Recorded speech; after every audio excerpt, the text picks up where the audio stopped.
வவுனியா வடக்கில் முன்னெடுக்கப்பட உள்ள கிவிலோயா திட்டத்திற்கு எதிராக நெடுங்கணியில் கண்டன ஆர்ப்பாட்டம் இடம்பெற்றவுடன் குறித்த ஆர்ப்பாட்டத்தில் உணர்வெழுச்சியுடன் பெருந்திரளான மக்கள் கலந்து கொண்டனர். குறித்த ஆர்ப்பாட்டமானது நெடுங்கணி பேருந்து நிலையம் முன்பாக இன்று காலை இடம்பெற்றது. குறித்த ஆர்ப்பாட்டத்தின் போது கிவிலோயா திட்டத்திற்கு எதிராக மக்கள் கோஷங்களை எழுப்பியவுடன் பதாதைகளையும் தாங்கியிருந்தனர்.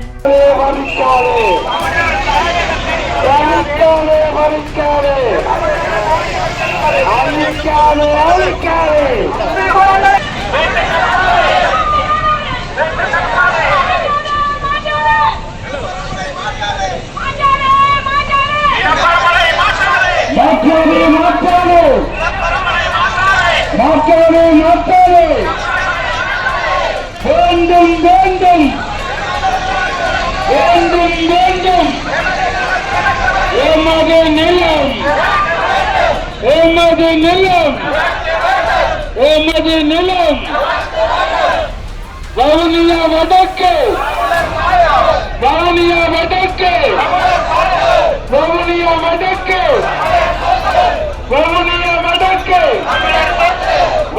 தொடர்ந்து ஆர்ப்பாட்டக்காரர்கள் அங்கிருந்து நெடுங்கணி பிரதேச செயலகம் வரை ஊர்வலமாக கோஷங்களை எழுப்பியவாறு சென்றிருந்தனர்.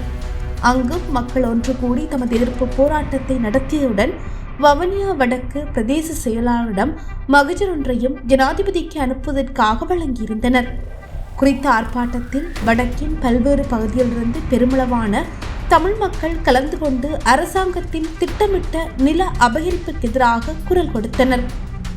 தமிழ் தேசிய மக்கள் முன்னணி தவிர்ந்த தமிழ் தேசிய கட்சிகள் மற்றும் பொது அமைப்புகள் இணைந்து ஏற்பாடு செய்த குறித்த ஆர்ப்பாட்டத்தில் பாராளுமன்ற உறுப்பினர்களான சி ஸ்ரீதரன், ரா சாணக்கியன், து ரவிகரன், ப சத்தியலிங்கம், செல்வம் அடைக்கலநாதன், முன்னாள் பாராளுமன்ற உறுப்பினரான எம்.ஏ. சுமந்திரன், சுரேஷ் பிரேமச்சந்திரன், மு சந்திரகுமார், சாந்தி ஸ்ரீஸ்கந்தராஜா, தமிழரசு கட்சியின் பதில் தலைவர் சி.வி.கே. சிவஞானம், ஜனநாயக போராளிகள் கட்சியின் பேச்சாளர் துளசி, பொது அமைப்புகளின் பிரதிநிதிகள் என பல நூற்றுக்கணக்கானோர் பங்கேற்றிருந்தனர்.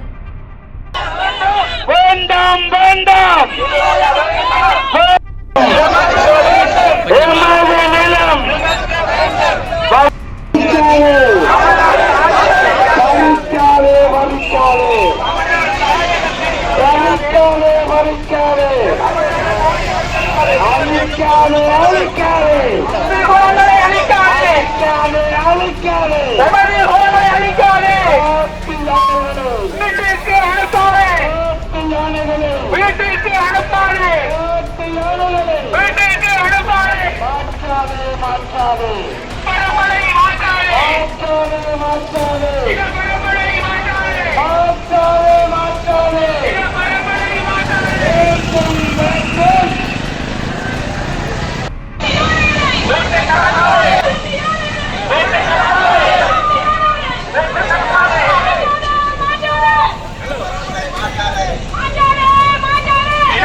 வேண்டும் வேண்டும் வேண்டும் வேண்டும் எமது நிலம் எமது நிலம் எமது நிலம் வவுனியா வடக்கு வவுனியா